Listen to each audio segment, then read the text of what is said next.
Hello, Destination Tea friends. Thank you for joining us today as we talk about an extremely important topic, tea hat or tea fascinator fashion.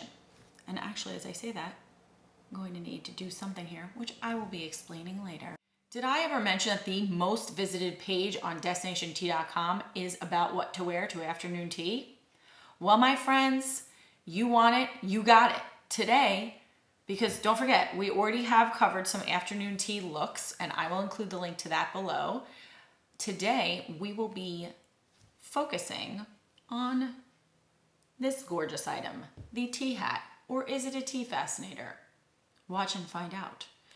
I need to give special credit to Elena Witt of ArtofHats Studio that is based in Marietta, Georgia. And she taught me much of what I'm sharing with you here today. She actually has a very international background. She's originally Eastern European and she lived for several years in London. And now here she is in good old Georgia.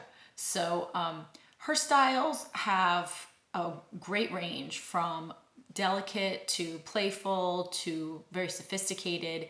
And she understands that, you know, the same tea hat is not for everyone. So I had a really good time with her in her studio learning how to style your hat. And she gave me some tips to share with you. So Elena, thank you so much again. I will include links so that you can explore her collection online. Before we get into all of that, we always must begin with the question, what is in my cup today? And today I'm actually sampling 3 different teas from Firebelly Tea, which is a fairly new tea company that was started by the founder of David's Tea, David Segal. And they have a particular focus on sustainability, which I love. Check this out. They bag their loose leaf teas in compostable bags. Pretty cool. So I've gotten 3 from them. It's part of what they call the arsenal. What can this be? Well, I'll tell you. It includes the Champion, the Warm and Toasty, and the After Dinner Mint blends. The Warm and Toasty is a Gen Matcha, which, let me just say something about Gen Matcha. I love. I'm not entirely sure how to pronounce it. I always say Gen Matcha. Someone can come on here and correct me in the comments. But why I love it is because it typically includes roasted rice. Now, some of you might be like, why is there like a savory grain in my tea? It makes this lovely toasty brew. And this one is done with a green tea, as is customary, but also cinnamon, licorice root, and star anise. What will I think of it? We'll find out in just a moment. So look at this. I'm going to show it to you closely. There you are. This is the Gen Matcha blend. And you know, when you really look at it, you can actually see the pieces of toasted rice, as you should. And that's their point. They talk about this on their website, that they want their ingredients to be 100% real. So they're using all real ingredients, none of the artificial flavoring, and most of their teas are organic. With the Gen Matcha, which is right here, and they call it Warm and Toasty. I'll let you see the color there. It's a beautiful kind of golden color. And now let's smell it. Oh yes, you smell that toasted rice. And also that surprise addition of licorice. It's actually really, it's lightly flavored. The licorice is not very strong. I know some people are, you know, licorice can divide the room, but it's really lovely. And I happen to love licorice. And also, by the way, licorice is good for your immune system in this season of fighting colds. So this is what they call their Firebelly teacup. So watch this. This is a giant strainer. See how large that is. I'm going to give you some perspective on that in just a moment. Here is your traditional teapot. I would call this what?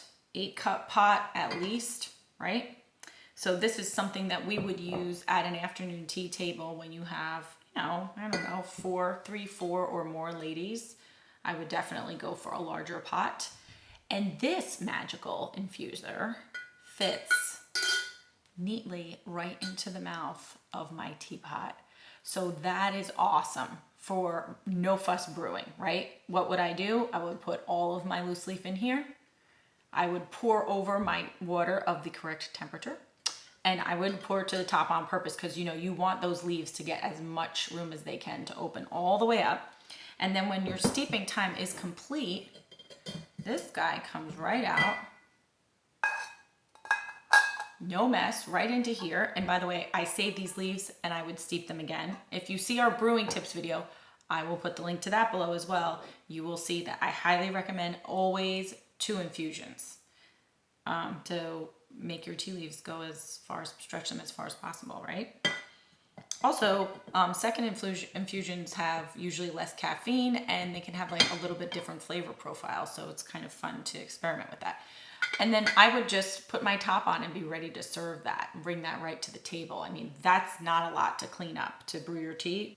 And so we're just gonna go over a couple of the do's and don'ts about how to bedeck your brain so that you look like a gorgeous queen when you go to afternoon tea.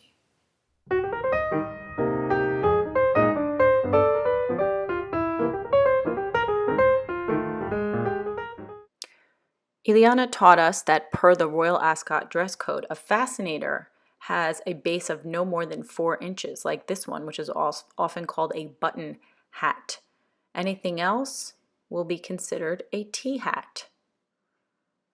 There you have it, right? This one obviously larger. And I'm about to change my hairstyle just a bit so you can see what you think of the differences in the lines that it creates and where it draws your eye, because we're going to be talking about this later on. There I've got it pulled to the opposite low side of my tea hat. And here I'm just going to let it go long and free again. Which do you prefer?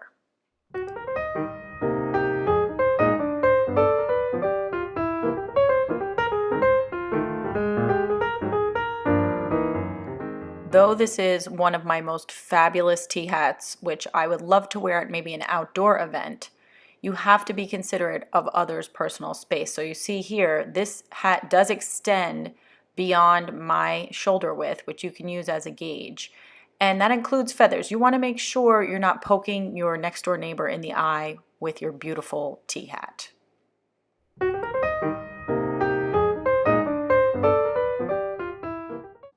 So much of fashion tips are about drawing the eye where you want it or away from where you don't. As in this instance, I'm concealing my part using the tea hat, putting it over the side where I parted my hair to give a more polished, final look.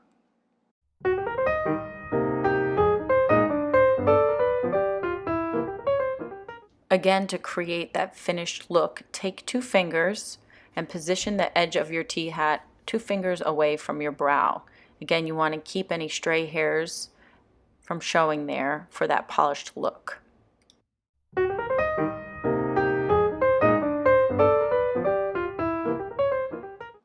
If your tea hat or fascinator has a headband, select a color that matches your hair color. Because again, it's all about concealing. You can see I'm about to conceal my part.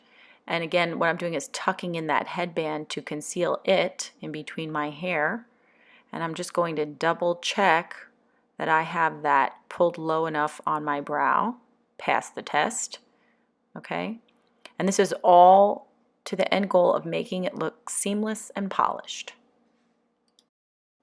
Now let's say you choose a piece that has a colorful headband like this one does, right? Again, to avoid that strip, that pop of color in the middle there, what you're going to do is first put on the piece, and then you're just going to wrap your hair around it. You can pull it back and just a simple bobby pin. And again, that's designed to conceal that headband so it gives the impression as if the hat is free floating on your head, just perched there.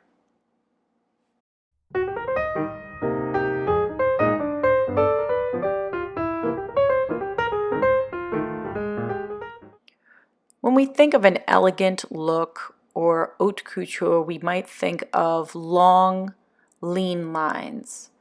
And so you can see here, you may like to have your hair down, but how does that compete with your T-fascinator or T-hat?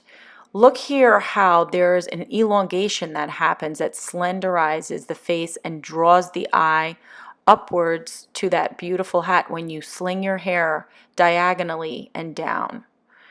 Let me show you how I do that. There's two different samples here. Of course, you can play with your own hair and figure out which method you may prefer, but here are two quick, simple ways from someone who has very low technical skills with hair.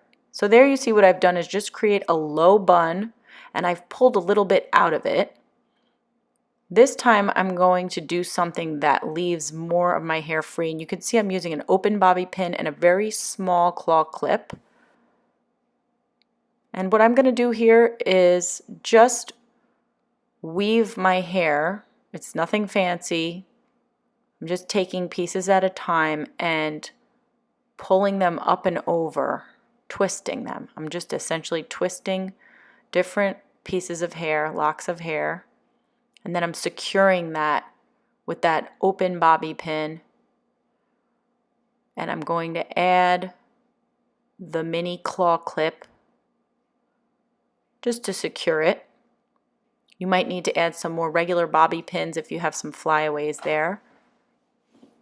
And now I'm just going to pull up a small portion of the hair on the opposite side. Again, what I'm doing here is working with the side opposite to where I'm going to be wearing my T-hat. So in other words, opposite to my part. Same thing, I just twisted them one around the other and secured with that bobby pin and that claw clip. Shape and smooth it a bit, and voila.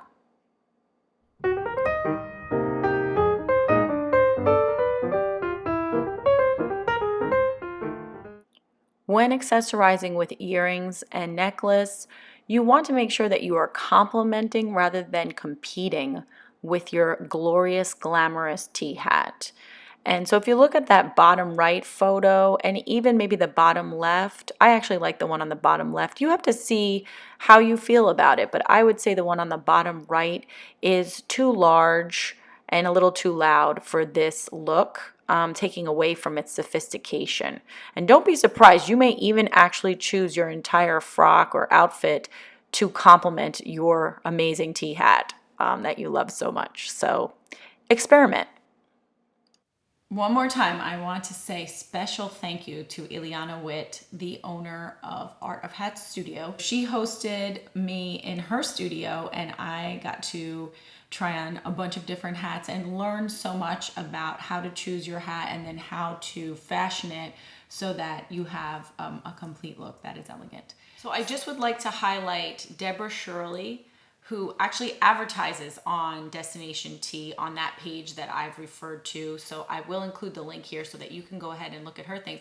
Deborah was trained in Chicago and she's now based out of Los Angeles.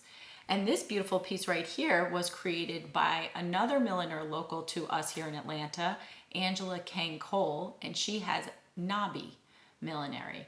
So I'm going to include links for all of these. And again, if you're actually on the page, What to Wear to Afternoon Tea, you will also easily be able to find any of these hat makers there. We always encourage patronizing. I mean, that's what a tea room is after all. It's a local restaurant, it's a local business, and it's a creative endeavor of the heart, which we honor here at Destination Tea. So think about, you could easily go online and find many of these and find many generic tea hats made in a factory somewhere on Amazon.com, but isn't this so much more special? And not just for yourself, but also think of it as a gift for someone else you know who likes to join you at afternoon tea. Happy, stylish tea travels. Thank you for watching.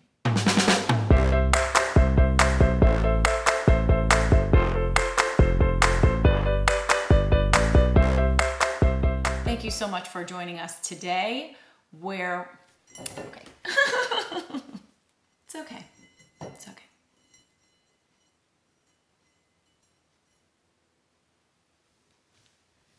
I bring my water to temperature. I pour it over here. I allow to steep. When it's done steeping, what can I do? I can just pop this baby out. Does not make sense what I just did. Smell it. It's like, oh, I smell the licorice. I smell the licorice. Check this out. These are their loose leaf tea. What are these things called?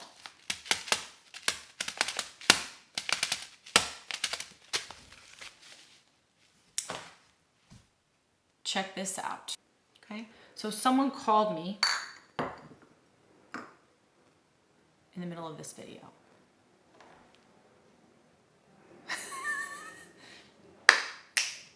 Understanding technology. Understanding technology.